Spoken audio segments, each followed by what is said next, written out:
Olá, olá, meus amigos. Hoje aqui reinaugurando Papo Aberto, numa conversa muito especial, um papo aberto com grandes amigos que eu tenho no meu coração, especiais, Tito Fonseca, Júlia Stresk, Shimon, mas nós vamos fazer uma coisa diferente.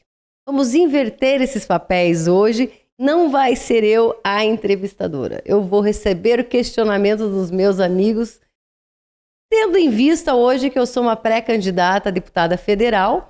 Eles querem me conhecer a fundo para fazer uma avaliação. Então, assim, vamos deixar eles à vontade e que essas questões venham à tona. Começamos pelas damas? Júlia, muito bem-vinda. Obrigada, Keila. É um prazer enorme vir para esse papo aberto contigo, até porque nós temos muitas questões que nós, mulheres, queremos saber sobre a vida política da Keila. Eu, particularmente, sei que essa não é uma dúvida só minha, é uma dúvida de todas as mulheres que te seguem, que assistem, que, como eu, admiram muito você. Mas isso não é covardia? Porque não. Você me conhece muito a fundo, isso daí vira covardia. Eu te conheço muito a fundo e, assim, te conheço. E por te conhecer muito a fundo, eu posso dizer que eu te admiro muito. E tenho certeza que, como deputada federal, que sei que você é pré-candidata, tenho orgulho de dizer que posso e tenho certeza que você nos representará lá, que você é a portadora dos nossos desejos de ter uma mulher que vai manter e defender aquilo que nós almejamos, que nós, como mulheres conservadoras, como mulheres que queremos um país com os valores que nós defendemos, você permanecerá defendendo. A minha pergunta é, desde a tua infância, você brincava de bonecas ou você já brincava de política? Isso é um bordão, um chavão, né, que a gente fala, que eu carrego há muito tempo. Eu sempre brinco com o pessoal de dizer que eu nunca brinquei de escolinha, nunca fui de colocar, olha, minhas filhas, né, elas colocavam as bonequinhas em fila, fazendo de quando da aula. Não, eu já tinha era uma coisa mais evoluída, eu brincava de banco imobiliário. Olha! Eu sempre gostei da coisa, né, de escritório, banco imobiliário, eu não lembro. Eu já era assim, uma mulher de negócios. Já era uma mulher de negócios, eu não lembro de eu fazendo esse negócio de casinha. Até lembro uma certa casinha montada, mas não era a minha preferência. E meu avô tinha na época uma loja, um comércio. Eu gostava muito de sentar atrás do caixa, era meu lugar preferido de estar. A minha infância foi assim, já de lá vinha essas questões políticas, inclusive familiar, né? Meu bisavô foi político, eu tenho primos políticos, que não vêm do nome, que as pessoas às vezes não sabem, Júlia, que é Keila Ávila, mas é Keila Regina Sanson de Ávila. Então o Sanson carrega essa veia política. As pessoas não sabem disso, né? E muitos confundem por assim, mas é Keila Sanson ou Keila Ávila? É Keila Regina Sanson de Ávila. Keila Ávila para a gente abreviar a história. Então, meus queridos amigos, vejam que a nossa Keila Ávila nunca foi uma menininha, ela já começou a ser ativista lá, já brincava de banco imobiliário. Tentaram vestir uns vestidinhos em cima do balcão do meu avô, até tem pessoas que brincam, né? A gente chegava na loja do avô da Keila, ela estava lá sentadinha, de vestidinho, de lacinho, meio complicado de ver isso. Depois chegou uma certa altura que não conseguiram mais dominar isso, né? Keila, eu tenho uma curiosidade que é o seguinte, hoje não é auspicioso ser político. Né? Não é a profissão. Lembra que os pais planejavam, meu filho vai ser médico, meu filho vai ser dentista, e mais para trás ainda, meu filho vai ser gerente do Banco do Brasil, ou técnico do Tesouro, né? Nacional. Mas quando que você começou a se apaixonar por política? Porque para você entrar hoje na política, você tem que ser um apaixonado pela causa. Senão, você não entra. Não, e foi assim mesmo. É paixão. Eu tenho uma coisa... meu marido sempre acabou sendo contra, né? Eu estar na política. Hoje ele aceita, é mais companheiro. Mas isso, advindo de anos e anos atrás, não era assim. E tentei até deixar a política, né? Não me envolver mais em política. Mas isso chega a me deprimir. Eu tenho essa necessidade de externar as minhas opiniões, os meus projetos, as coisas que eu penso para o meu país.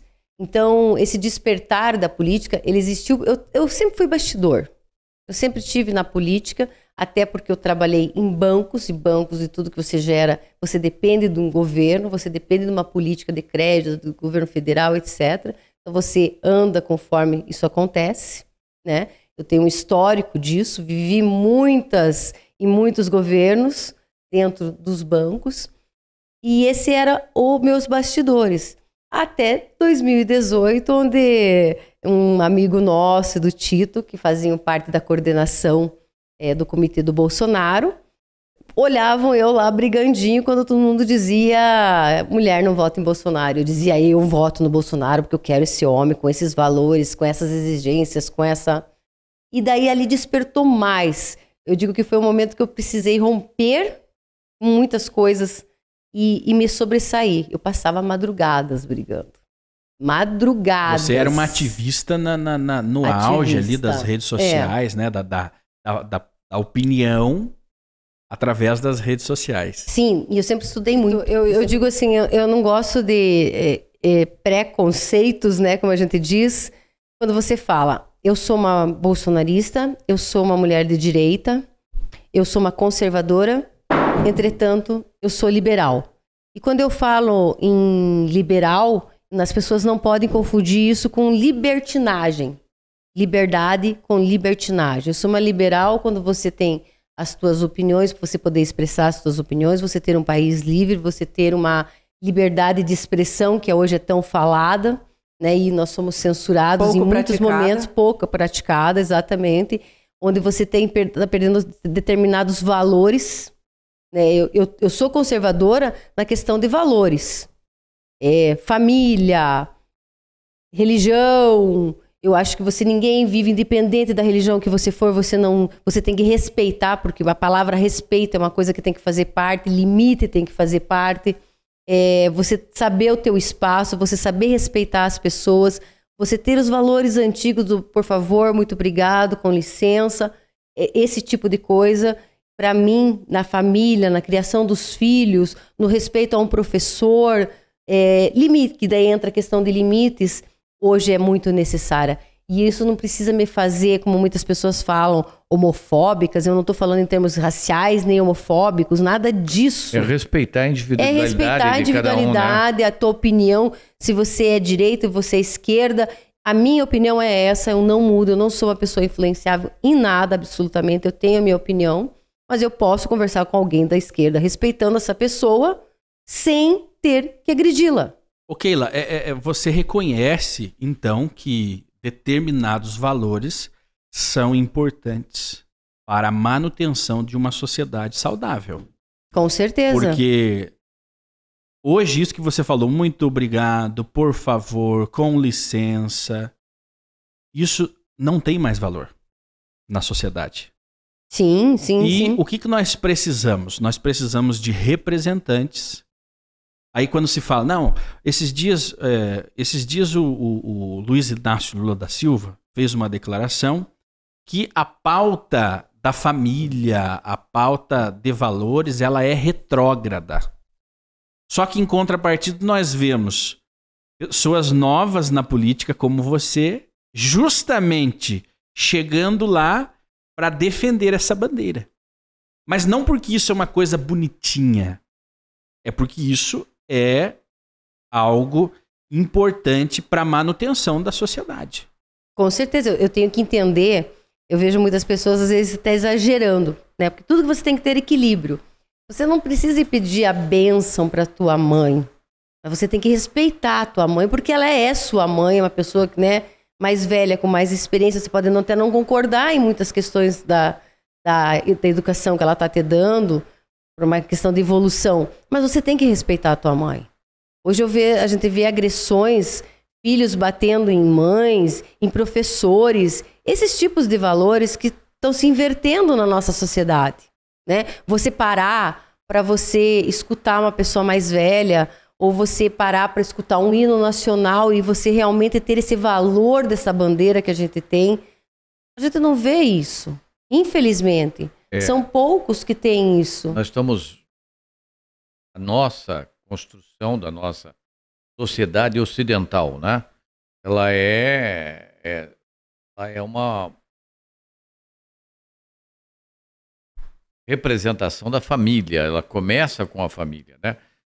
Aliás, ela começa com o indivíduo, depois do indivíduo vem a família, depois da família vem a comunidade, que seria a cidade onde ele mora, e depois o Estado, né? E tudo isso a gente vê que são valores tudo é fundamentado em cima do mesmo alicerce. Então a família é uma coisa extremamente fundamental na construção do grande edifício social. Nós temos um pai, nós temos uma mãe, nós temos os filhos, nós temos o trabalho em conjunto, e isso se reflete no meio social também, porque projetando em um macro, nós temos a cidade, com o seu prefeito, com os cidadãos, enfim, né? E isso se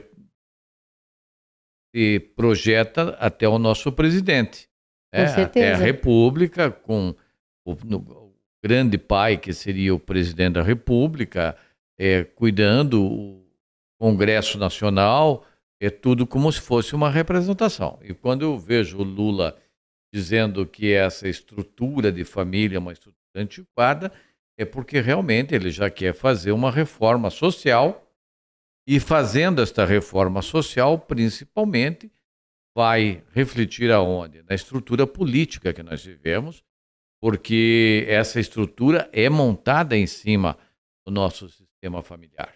Exatamente. Como é que você, como liberal, vê a manutenção desse status quo da família? O que é ser liberal e ser conservador? Eu sou conservadora dentro dessa família, né? Dentro dos Por exemplo, valores. dentro dos valores, desses valores dessa família. Vamos dar um exemplo, né? Vamos falar da Inglaterra, da Dinamarca, monárquica, né? O Japão. E não são... Que são monarquias conservadoras. São monarquias conservadoras. Mas em questões econômicas, eles são extremamente evoluídos. São países absolutamente evoluídos. A monarquia, as monarquias, elas têm assim, aquele mote, né? A rainha seria a dona da casa. Exatamente. E o primeiro-ministro, o mordomo. Uhum. Né? Então, a rainha, ela cuida de tudo, ela é a chefe da família. Mas quem faz o serviço de administração é o mordomo, né? Agora, se o mordomo errar, a dona da casa vai chamar a atenção, não é isso? Exatamente. E é uma estrutura, né? A mesma estrutura que eles passaram de dentro de casa para o lado político. Nós temos no Estado o rei ou a coroa, né? Essa coroa pode ser usada tanto por um homem, por uma mulher, mas é a coroa, e a parte administrativa do Estado é feita pelo gabinete do primeiro-ministro, que é indicado pelo parlamento, que é uma representação do povo. Aí onde vem o liberalismo. E aí onde vem o liberalismo, porque todos têm o direito a votar e existe a representação política dentro do parlamento. Em termos econômicos, vamos falar da livre concorrência, né? Da liberdade, né, de preços, esse tipo de coisa, a oferta e procura. Isso é o necessário. Aí que eu digo para vocês que não pode se confundir liberdade, liberalismo com libertinagem, né? Porque dentro disso... Você veja bem, hoje, né? Hoje, se você pega dentro da grande ordem econômica e social do mundo, dos 20 maiores países que têm o maior índice de IDH, Índice de Desenvolvimento Humano, com certeza 18 são monarquias. Exatamente. Então, essa é a Keila, chamou. E nós já ouvimos, né, o próprio Bolsonaro, entre outros políticos aí que estão se destacando, dizendo, olha, eu sou conservador nos costumes e liberal, nos negócios. Nos negócios. Keila, percebe-se... economia, né? Percebe-se que você é absolutamente inteligente. E agora, talento não garante sucesso. Eu gostaria de saber como você se preparou para ser uma política. Porque você sabe que chegar lá você vai se deparar com verdadeiras cobras criadas. Como foi esse teu preparo de 2018 para cá, que você realmente deixou de ser uma ativista e passou a ser agente política, uma vez que você é pré-candidata a deputada federal? Eu sempre gostei muito de estudar. Então, eu sou formada em Ciências Econômicas, tenho pós-graduação de Auditoria Fiscal, comecei meu mestrado de Ciências Políticas. E nesse período 2018, então, eu era daquelas de você é uma rata 12, de biblioteca que eu 13 acompanho. livros por ano, né? Ultimamente eu não estou tendo esse tempo, mas eu sempre gostei muito de ler.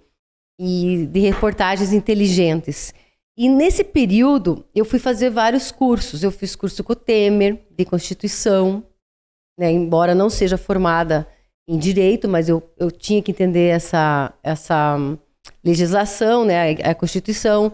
Eu fui fazer curso que todo mundo me recrimina, inclusive, porque eu fiz uma escola política, que eu lamento que ela não tenha o chamado de direita, mas confesso para vocês que eu não vi lá dentro, pelo menos no ano que eu participei do Renova BR. Olha só. Tá? Uhum. E todo mundo tem isso como uma escola extremamente esquerda. Os professores podem ter as suas ideologias, mas dentro da sala de aula, de todas as experiências, dos cases que nós tínhamos, eu fiz a municipal. Os cases que nós tínhamos eram coisas realmente vivenciais dentro de prefeituras, dentro do estado. E ali não se colocava as suas ideologias pessoais, mostrava-se cases, e nós tínhamos que, inclusive, montar projetos com isso. Então, para mim, foi uma grande escola. Mas eu comecei nessa municipal, porque lá atrás, depois de 2018, começou um projeto. A Keila vai sair pré-candidata a vereadora. Acabou não acontecendo. Eu falei, não, gente, eu ainda gosto de bater, eu ainda gosto de conversar, não é o que eu quero. Quando chegou 2020, eu estava presidente de um partido político, então, e fomos procuradas pelos pré-candidatos. O meu partido queria que eu saísse como uma pré-candidata a prefeita, né, para ter essa experiência, para viver campanha, mas eu tinha dado a minha palavra para um dos candidatos, que eu tinha muita amizade, admiração, e achava que ia ser um excelente prefeito, e decidi apoiá-lo em vez de sair pré-candidata. Houve a possibilidade de eu ser uma vice. Aí acabou a campanha, a gente perdeu essa campanha, tristemente. E eu falei, agora chega, eu não quero mais ser candidata.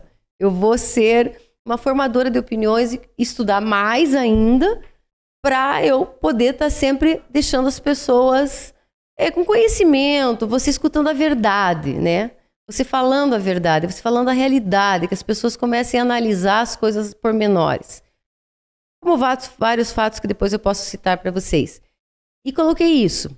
Aí chegou o meu amigo prefeito, né? Eu tenho dois parceiros que sempre estiveram comigo, que é o Padilha, o Edenilson, que a gente sempre andou nos nossos movimentos, junto com o Tito, liderando nós. E eles sempre me incentivando que eles queriam isso e foram fazendo crescer essas histórias daquela ser uma pré-candidata. Aí eu falei, gente, pare, chega. Cheguei, o Moacir, que era o prefeito de Castro, então, e presidente estadual do meu partido, e falou assim, viu, você já teve algumas oportunidades, você disse não. Essa é a terceira. E a gente vindo do movimento de 7 de setembro, que houve, né, que parou o país todo, junto, inclusive, com os caminhoneiros. Ele falou, Keila, se você disser não de novo, você não vai ter a quarta, porque essa já está sendo a terceira, você não vai ter a quarta. Aí eu saí dali e falei, o que eu vou perder? Eu falei, o que adianta eu estar aqui brigando, falando, dizendo, fazendo todos esses movimentos, se eu estou tendo essa oportunidade e não quero estar lá para tentar, no mínimo, fazer acontecer? Porque você não faz sozinho. Você vai estar no meio de 513 deputados, você vai depender deles para uma aprovação, que daí entra o teu jogo de cintura para você estar preparado. Eu falei, eu posso tentar. Vamos ver o que vai acontecer. Mas não fiz disso uma coisa de dizer assim, eu quero, eu vou. Não. Aquele momento, depois de muitos outros anteriores, eu parei e disse assim, se tiver que ser, vai ser. O Tito falava, o Denilson falava, o Padilha falava, o Rodrigão falava, né, Tito, nas nossas conversas, vai ser.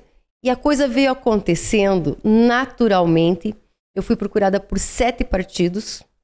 Eu ainda estava presidente de um deles, né? eu fui procurada por 7 partidos por ser mulher, e daí a questão da cota, né? Que uma coisa que eu também não gosto. Ou você vai por capacidade e meritocracia, ou você não tem que participar. Se você não está pronto, você não tem que ir participar para preencher cota. Falei, disso veio, eu comecei a estudar, trocava muita ideia com o Tito, com o meu grupo, falando sempre. O deputado Romano também, que estava no nosso partido, também falou, Keila, na tua região você tem que fazer, você é a bolsonarista da vez, você tem que, né, da direita, e você pode ser deputado independente do presidente que lá estiver, mas lutar por aquilo que você acredita e defender os projetos que você tem. Eu falei, sabe que lá, o caldeirão que eu falo, né, porque aquilo é um caldeirão fervilhando, é onde faz realmente as coisas acontecer. Muitas, é de lá que sai para o estado, para os municípios, e era onde eu realmente desejaria estar. Eu gosto de projetos, eu gosto dessa coisa, tive a oportunidade de conhecer muito a fio, assim, a minúcia de cada ministério e ver como esses ministérios hoje eles estão carregados de projetos, de dinheiro para fazer acontecer, e muitas coisas não chegam para os estados, não chegam para os municípios. E do que adianta eu ficar lá na rua querendo brigar, defender um país, se eu não me coloco à disposição real? Brigando na internet. Brigando na internet, né? Eu cansei hoje, a Keila de 2018 para a Keila de 2022, eu já não discuto com a oposição, com as esquerdas. Não fala nesse nem partido, que eu não gosto de dizer, os PT. Não é, você tem vários partidos ali que são coligados, que eram de direita ou de são esquerda, né? Eu digo, você dorme PSL e acorda patriota. Não é mais ou menos assim? Então, isso é toda uma articulação política. A Keila de 2018, ela foi amadurecendo e foi aprendendo a realidade das histórias. Que eu até digo assim, isso aconteceu com o Bolsonaro, gente. Bolsonaro passou 27 anos dentro de um congresso, mas ele não era político. Ele está aprendendo, ele viu a duras penas ser político hoje. Porque ele sabia, quando todo mundo bate nele, que ele tinha que ser um centrão, ele precisa desse centrão para poder dar continuidade nos projetos que ele tem. Eu acho que até se ele se propõe a ser um presidente da República, chefe de Estado, tá? Quando ele vence uma eleição, no momento que ele venceu a eleição, ele tem que entender que ele foi eleito para exercer um cargo para todos. E para todos os partidos. Para todos os partidos. Então, acabou a eleição. Senão é uma ditadura, né? Você então, vai ser da direita, você vai ser um presidente, um deputado da direita e da esquerda. A função dele é ser um administrador, né? Mas ele tem que levar a consideração que ele tem que ouvir todas as vozes. Né? É o povo brasileiro representado no Congresso Nacional. Exatamente. Se é centrão ou se não é centrão. É claro que existe a oposição, e a oposição às vezes é meio violenta e é radical. Mas é necessária. O claro. Contraditório é necessário. Olha, o equilíbrio, né? Eu vou contar para vocês uma passagenzinha histórica. Lá da Grécia Antiga, o pai do grande Alexandre, o Grande da Macedônia, que era o verdadeiro Alexandre o Grande, não o Alexandre o Glande, né? Ele era o Filipe II.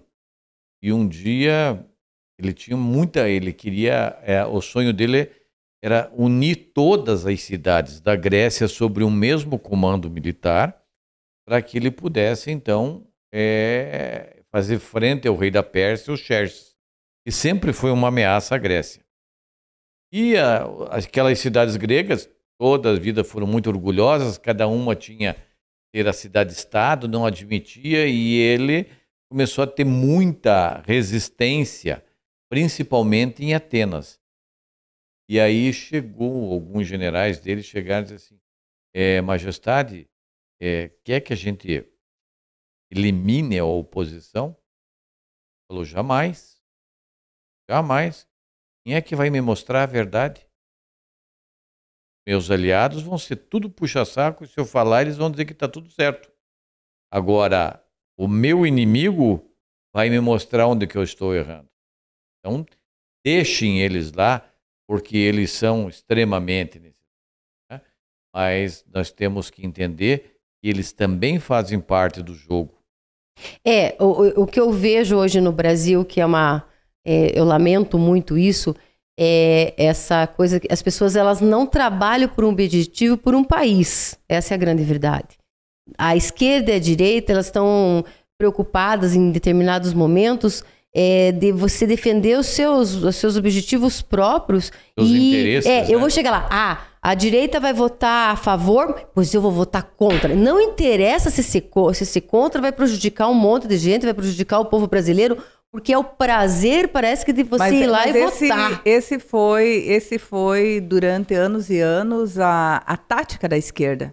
A esquerda no Brasil, até que ela foi poder, ela sempre trabalhou assim.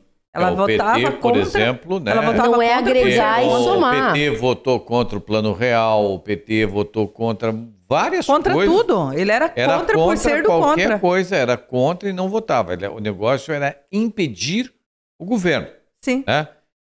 Hoje está assim. E hoje é a pauta hoje deles nós vemos impedir. E diga-se que hoje esse governo está do lado, hoje nós estão se unindo, né? E hoje nós vemos essa política partidária e ideológica agindo dentro do próprio STF.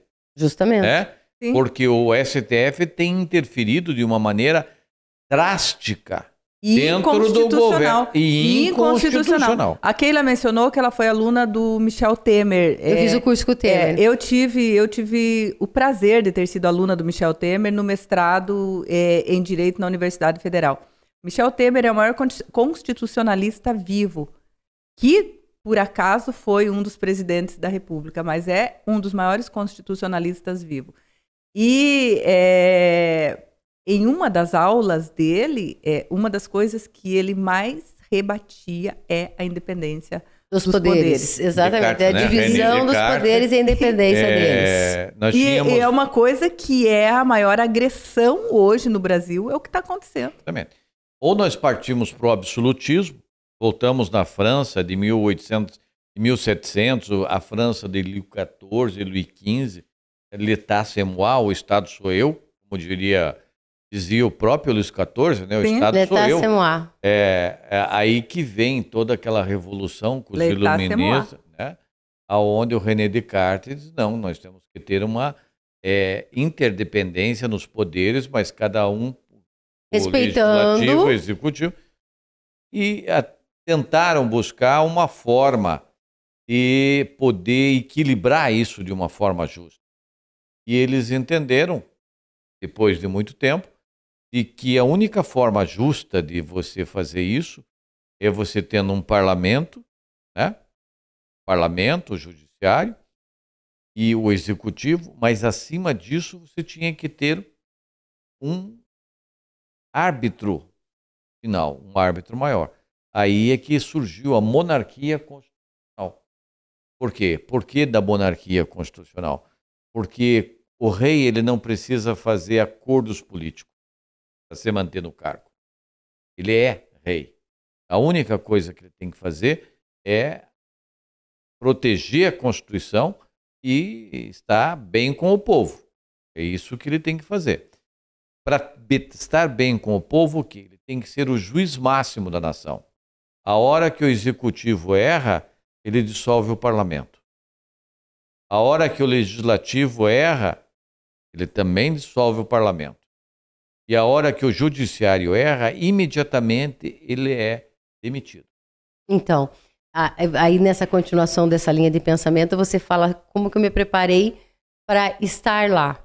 Aí vem um segundo ponto diante de tudo isso que eu acho extremamente necessário, é você saber o teu lugar a princípio, você conquistar aos poucos e você saber que você vai ser uma eterna aluna.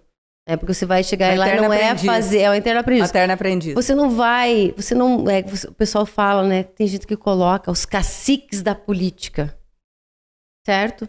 Para muita coisa acontecer, você tem que ter alianças, você tem que ter parcerias, você tem que ter sabedoria de saber entender o funcionamento daquele caldeirão, daquela máquina E realmente, se eu preciso liberar alguma coisa, eu tenho que ter amizade com aquela pessoa, com aquele grupo, eu tenho que saber articular. E principalmente respeitar as diferenças, né? Eu posso não gostar do prefeito da minha cidade, do meu governador, mas eu tenho que respeitar porque eles estão lá. Eleitos pelo povo. E nisso nós temos que dar os parabéns para Keila aqui, né? Que de 2018 para 2022, que evolução, ela foi a campeã da articulação. Sim. Que ela saiu de ativista para 7 partidos convidando-a para ser candidata a deputada federal. Então, nós temos que dar os parabéns, porque ela virou a rainha da articulação. E é uma qualidade hoje que em muitos as pessoas estão confundindo. Que falta para as pessoas, que falta para os políticos. Eu sou um candidato de direita, eu sou extremamente radical,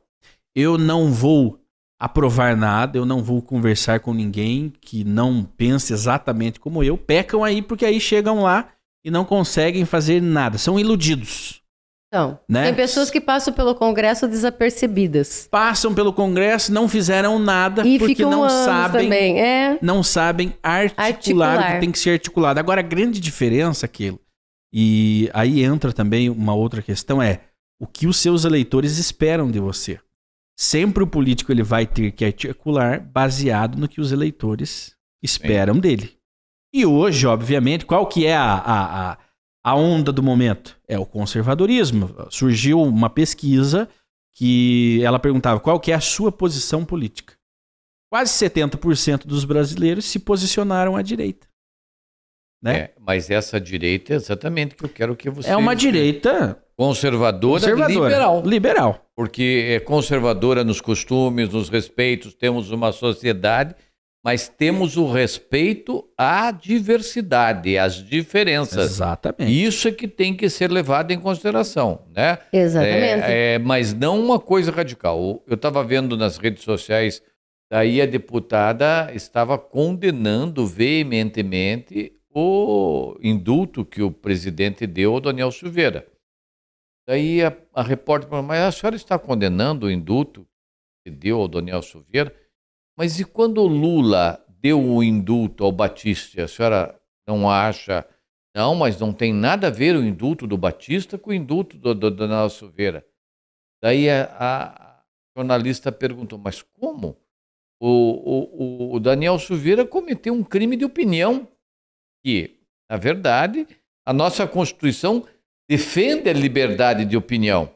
Sim. E o Batista não. O Batista matou 4 pessoas e foi condenado por atos de terrorismo. A vida dessas pessoas não interessa. A prisão perpétua dentro do país dele. Isso aí.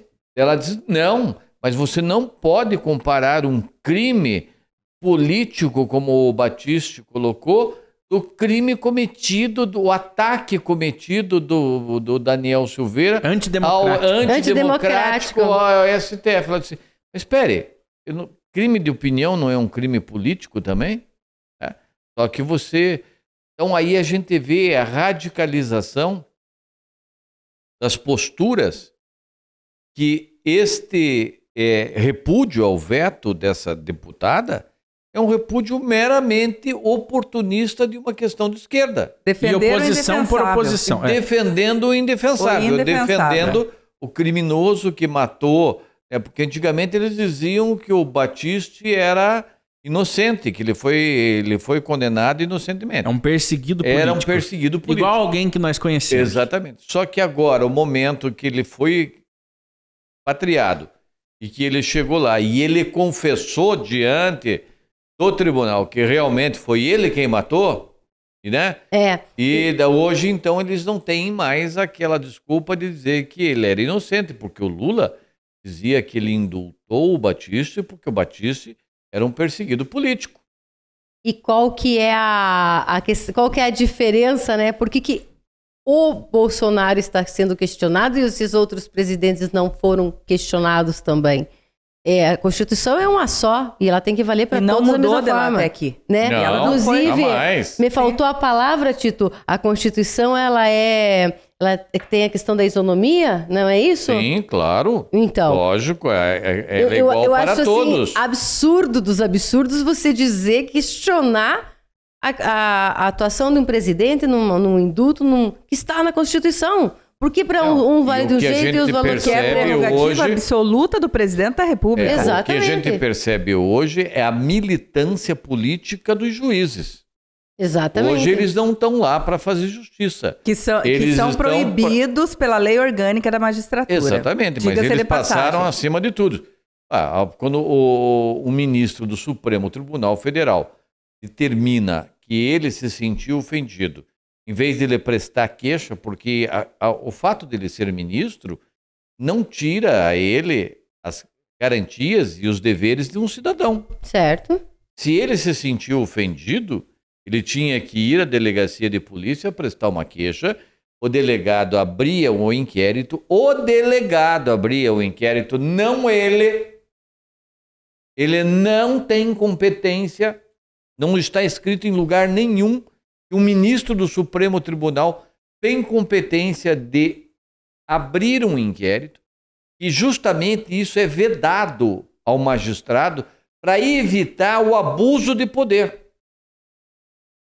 O magistrado não pode agir sem ser provocado. Está aí a Júlia, que é uma doutora em direito, ela é... Né? E quem cabe Jamais. julgar? Por que o juiz não pode ele abrir o processo?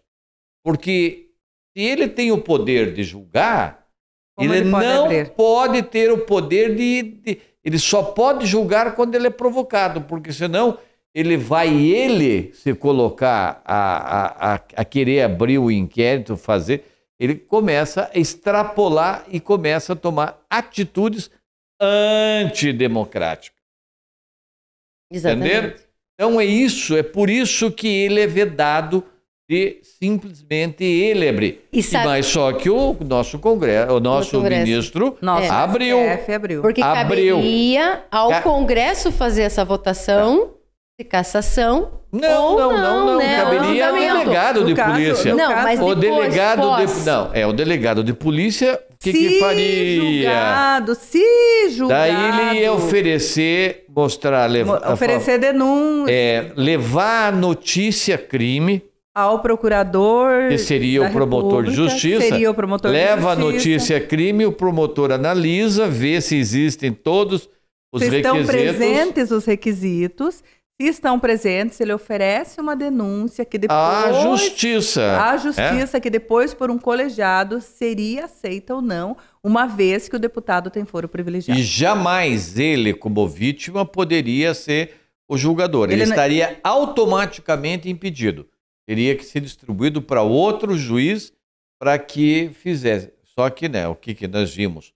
Simplesmente um processo completamente eivado de todas as irregularidades e sempre agredindo de forma vil, de forma muito drástica a nossa Constituição. E não havia outra atitude que não fosse o indulto a ser tomada nesse caso. Exatamente. Não havia outra atitude, a não ser essa do presidente Bolsonaro, que pudesse ser tomada nesse caso. Porque E o indulto veio em cima, exatamente. O que o Tito colocou é absolutamente correto. Todo o processo, todo o procedimento, ele está absolutamente legal. Foi feito de forma vil, de forma ilegal e, assim, passando por cima de... E o mais rasgando grave, a Constituição, né, Júlia? rasgando o Código mais Penal, grave, e o rasgando mais tudo grave, que se tem de direito. Sendo apoiado por todos os outros ministros. O né? que é pior. Então, O que é pior. é o tribunal que está... Isso é muito perigoso. Isso é muito perigoso para um país, você permitir uma violência dessa à Constituição. Ives Gandra falou isso eu acho que foi na TV Cultura, no dia seguinte a essa votação. Ele alertava o país do perigo que o país está correndo, Ives Gandra da Silva Martins, que é um dos juristas... Um dos maiores. Um dos maiores juristas, dos juristas mais respeitados do país. E ele falava do perigo que nós estamos correndo com a conduta que o STF E qual está que tomando. qual que é o perigo, Keila? Agora nós entramos num tema que, inclusive, esse tema ele foi pauta das últimas manifestações no dia 1º de maio, Dia do Trabalhador. Teve lá as manifestações dos trabalhadores, das centrais sindicais, e teve as manifestações dos trabalhadores de verdade. Do povo, né? De quem povo. trabalha. De quem trabalha. Sustenta o país, né? Exato, mas o povo não estava reivindicando, pedindo emprego. Embora o Brasil precise Eles queriam demais. liberdade, né? O povo queria liberdade. Então você vai entrar no Congresso, se Deus quiser, e Ele quer, você estará Deus lá. sempre quer. Mas você sabe já que o povo quer liberdade, né? E que essa liberdade, ela está sendo tolhida, ela está sendo atropelada. Mas qual que é o teu sentimento em ver as pessoas sendo presas por emitirem opinião? Não, isso com certeza. Eu vou te dar mais um exemplo. Eu não questiono a pessoa em si, o deputado. Não estou questionando a pessoa, como aconteceu aqui no Paraná mesmo, com o deputado Francisquini, também cassado. A razão da cassação, a razão da prisão do Daniel Silveira, né? Ele se mostrou... Eu estava em Brasília, gente. Ele não foi o único preso. Eu estava em Brasília quando tudo aconteceu. O pessoal do Sim. Zé Trovão, teve gente do nosso grupo lá que foi... Sim, claro. Que vieram escrevendo para um jornal, um menino que sempre andou conosco, e teve a Polícia Federal batendo na porta dele. E nós não sabíamos se nós não seríamos o próximo, porque a gente tinha proximidade com esses grupos. É que o Zé Trovão, Né? nós fizemos uma festa porque pro Zé Trovão para quem não sabe, o dia antes dele ser preso e o menino, né? Exatamente. para quem não sabe, a Keila também, ela é uma das grandes defensoras da luta dos caminhoneiros. E a resposta... Junto com o presidente, e mostraram pro STF que estão E o que com ele o falava, presidente, né? Tito? Eu vou agir dentro das 4 linhas da Constituição. Não era isso que ele dizia? Eu vou cumprir. agir. Eu jurei Quantas pessoas... defender a Constituição e é isso que eu vou E fazer. o que ele fez? Então, o 7 de setembro deve ter realmente, assim, deixado muitas pessoas frustradas, esperando que ele tivesse uma atitude que poderia estragar tudo que ele tinha construído até ali. E que muitas vezes, numa pressão absurda. O que ele fez agora? Ele agiu dentro das 4 linhas da Constituição. Esse indulto e devolveu a dignidade ao parlamento, até ao Senado Federal, né? Porque ele agiu dentro das 4 linhas. Dentro das 4 linhas e agiu em defesa das prerrogativas de um parlamentar. Então você não está falando da pessoa, daquele deputado em si ou daquele outro. Mas você está falando da liberdade deles de não poder se expressar, porque, inclusive, até o próprio Francisquini, que nós lá atrás, né, Tito, graciamos em Ponta Grossa, com votações, acho que nunca... Votações grandes, né? Que nunca apareceu em Ponta Grossa, mas tudo bem, isso é só um detalhe, né, Tito? Sim, não, ele nos traiu a todos, né? Isso foi só um detalhe. Mas a questão dele. E ele não traiu só nós, ele, o filho dele, o Marquês de Rabicó, traíram o próprio presidente da República, né? Mas não é a cara do Marquês de Rabicó? Vocês lembram do Marquês de Rabicó? Eles traíram. Pica-pau amarelo? Sim, eles traíram, né, o Brasil junto com, na mesma época da Joyce Hasselman, do Calça Apertada, lá, o Dória. Eu me lembro daquela reunião fatídica onde o Felipe Francisquini dizia: mas depois não está dizendo que nós temos cachorro. Ele nos trata como cachorro, ele nos dá osso. Ele não reparte o governo conosco. Quer dizer, Keila, você agora, tá entendendo? Isso é discutível. Quando nós ficamos sabendo que ele foi cassado, porque ele falou, é um absurdo.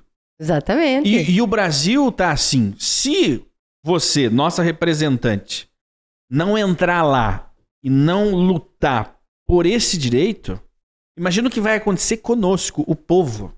Porque se um deputado que goza de imunidade total. Imunidade parlamentar, exatamente. Para poder falar. Para poder falar. Se ele foi preso, foi humilhado, foi arrastado na praça, imagina nós. Para onde que estava indo Pobres mortais. A ditadura do TSE, né? Porque foi a pedido do TSE, que ele foi cassado. Meros plebeus. Entendeu? Né? Dizem a boca pequena, né? Os bastidores aqui da política paranaense que ele foi um recado aos políticos e ao povo. O Francisquini. Sim.